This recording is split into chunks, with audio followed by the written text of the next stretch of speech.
our Otunba Lanre also addresses special advisor to the DG NDLEA, who was also a former DG of that place. So really, there is a lot of experience. It's an institution that has not been heard of the past, but of recent, it is actually everywhere in the news because the head of that institution now is actually making a difference much more than what it used to be. So thank you very much for honoring our invitation. Thank you very much. Assalamu alaikum wa rahmatullahi wa barakatuh. I start by thanking Allah, the Almighty, for the opportunity He has granted us for this conference. It has allowed some parents who have been having sleepless nights the opportunity of somebody talking to them without knowing. Some of the mothers here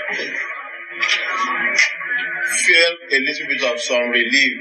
Things that they don't know have solutions. They have heard that there are solutions to these things. And these are very encouraging in a society where silence is the thing. No matter what you are going through, you just keep, It's painful, and that is what you see that is the bane of our problem, particularly our mothers in the north who have now resolved to take in substances. It's a very pathetic situation. So, I thank the director who was thanking me for answering to the call of I'm actually one of the callers, one of those who are inviting you here. I'm part of the community here, and I'm happy at the gathering I'm looking at. I'm even happier to see how patient you are to listen to this lecture. We have had quite a number of lectures here, and we didn't have the privilege of this type of attendance. It is great. May Allah reward the organizers abundantly. The health of a nation is the health of individual families. No country can be healthier than the individual families that make up the country. I was involved in an assignment at the ports recently that further opened my eyes to the evils bedeviling this country. And you really wonder whether we should just fold our hands and just be looking and waiting for the day the big bang will come. Because as you are trying to solve the problem here, so many people are creating problems for this country. You will be shocked to hear from me, and you can take it for granted, that the tramadol that the whole world will need for more than 10 years is already in Nigeria. Tons, container loads, and about twice that is also still hanging. Twice that, okay, I'll try to be as audible as I can. Twice that size that is already in the country is hanging around in neighboring countries to be unleashed on this country.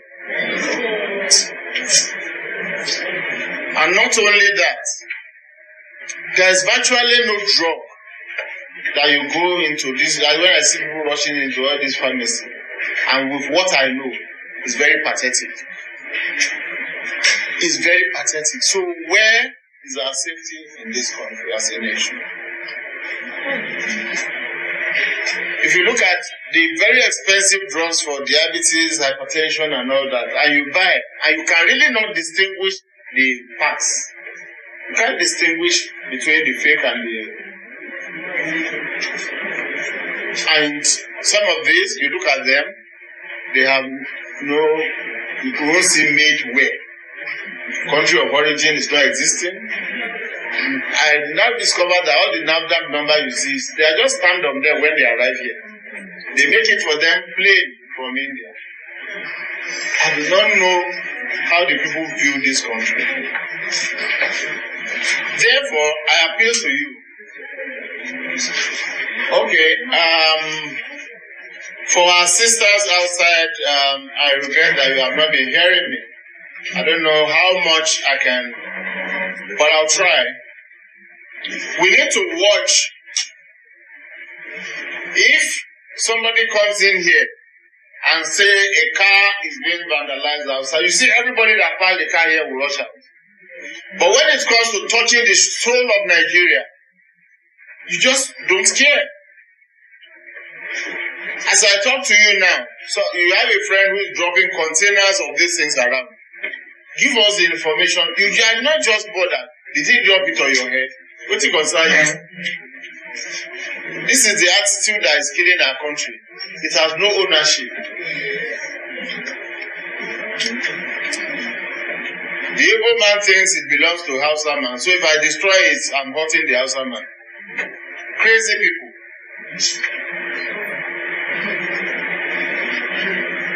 So we need to be on the alert. All this theorizing you are hearing, it will not work for as long as we have these things unleashed on this country. Because the pressure on the family is getting so much. I don't know, it was difficult to get 30 naira for me to go to a grammar school those days. 30 naira. Just 30 naira. Then 4 naira for my transport. It was very difficult. But I still had my parents' attention. They still care about how much you sweat, about how you were sleeping. But now we just think that just continue to chase the money, become a billionaire, and your family will be. No. By the time you finish getting all the billions, things are already so destroyed beyond what your billions can fix. Your billions can only aggravate it. It will fund the danger or the destruction in the family. So I plead with you, parents, particularly the fathers. It is not a sign of weakness to listen to your wives. Africa will think, oh, he wants to control me. God, if he wants to control you for your good, why don't you allow her to control you? For your good. Sometimes you don't see, like he said, you get so absorbed in these things that she's in her quietness that can see. I said, Daddy, we have something to discuss. We always have something to discuss. It's all about money. If you do like this, she will shut down, and after some time, her friends will encourage her to blind yourself to all these things you are complaining about. A bottle or two will do. Go and find out. It's easy to laugh now. How many like that are in our homes that we don't know? These things they don't spell, and it's just normal. And you are not even patient enough to look at your wife's eye. How long ago have you seen your wife's face? In Abuja? Oh, in Abuja.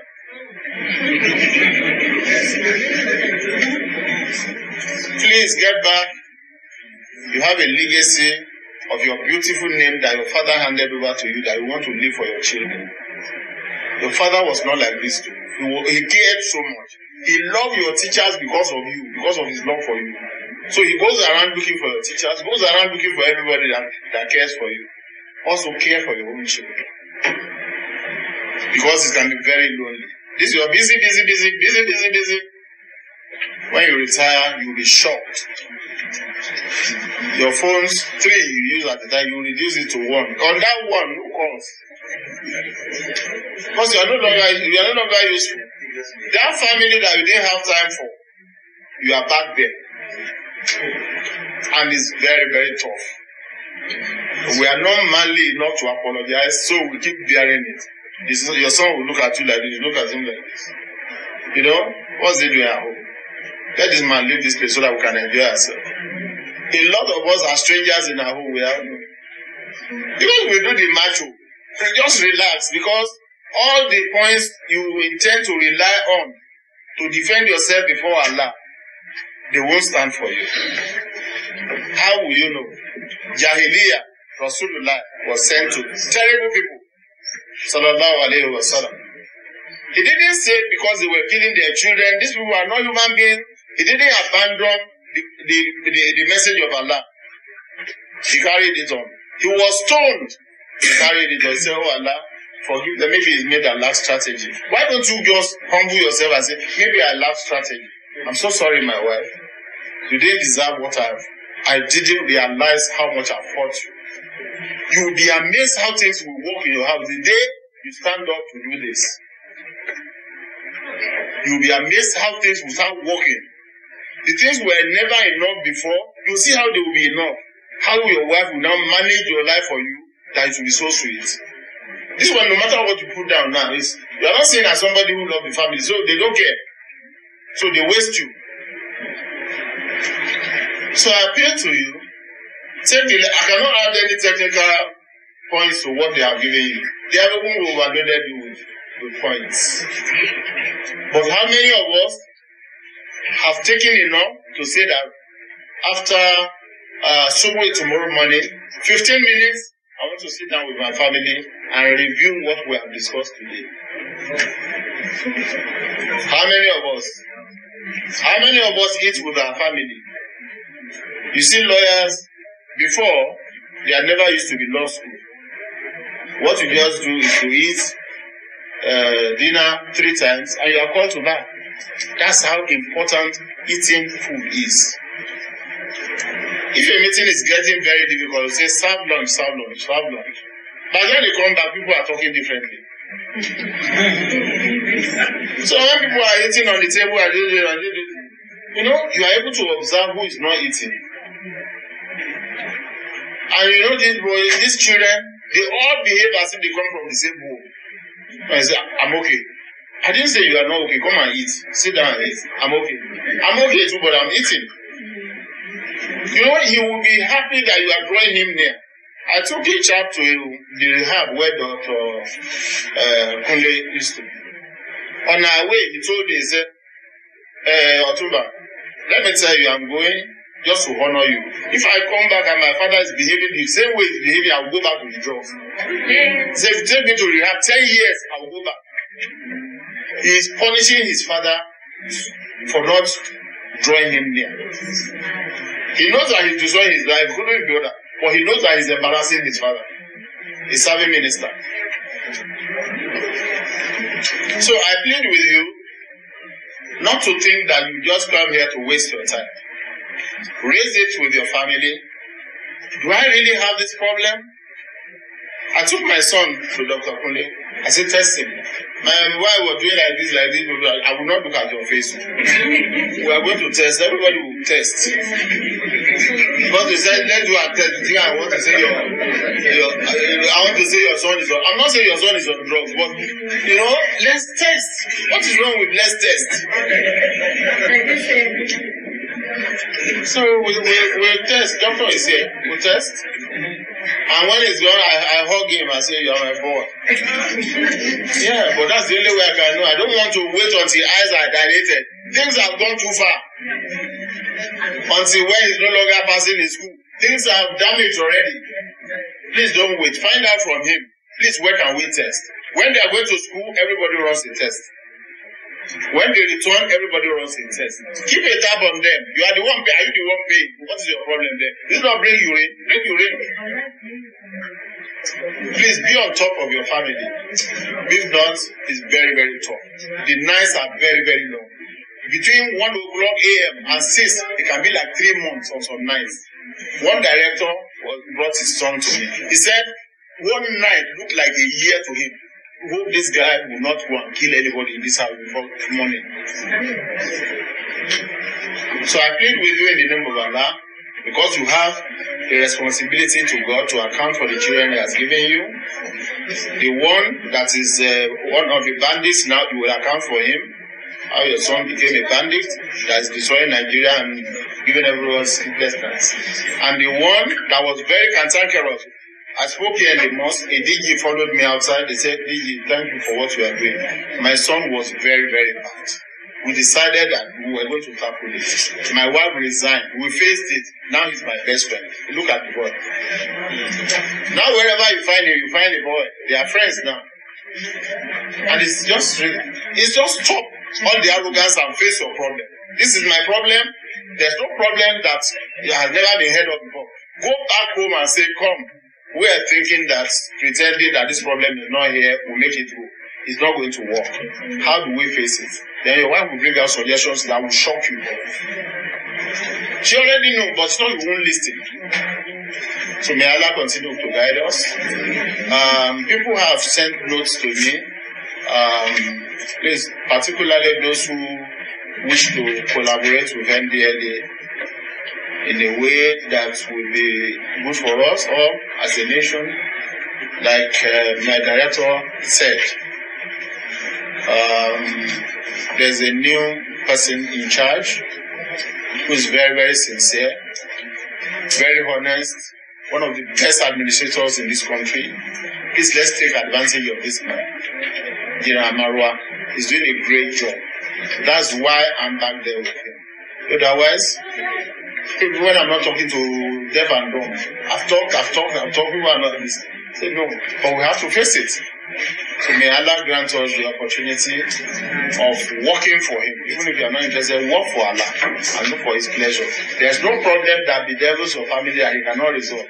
He only needs you to take Him serious and take your affairs serious. Don't start looking for excuses. Why? Oh, let's listen on his mouth. Let him use his mouth. No. Later, you are going to the house. You are afraid. Should I go home or go and look for a hotel to stay? And as I speak with you, there are parents who, when it's difficult, they go and sleep in the hotel until they told them that the house is now calm. So, I live in the care of the Almighty Allah with the beautiful intention that brought you here. Those who are already faced with the challenge, please seek advice, seek expert opinion. They are not as bad as you are thinking. There are children I've talked to, just mere talking to. They cry and cry and cry and say, actually, I will leave it. Even in this place, we have had over how many? 70% success, just counseling this boy. One of the drivers of the big men here, we caught him smoking about 5 years back, smoking marijuana in this place, in Tarawi. And instead of handing over to the police, I said, what is your problem? He said, okay, that's your problem. Now the boy is living life. He has married, he has settled down, he's doing very, very well. So let us be part of those who will bring this change about. May Allah, like I said, protect the center, who is ready to provide a platform for this change, and protect all those who are anchoring it. The Director General has been a wonderful resource person. I'm shocked. I'm really shocked at what he did today. I think Dr. Kunde needs to report him according to that. I thank you so very much, Madam, for your patience. May Allah continue to guide us. I will yield up my 5 minutes remaining so that you can ask questions. Please ask questions. If you cannot ask, write and you are not going to pay for any consultation. Thank you very much.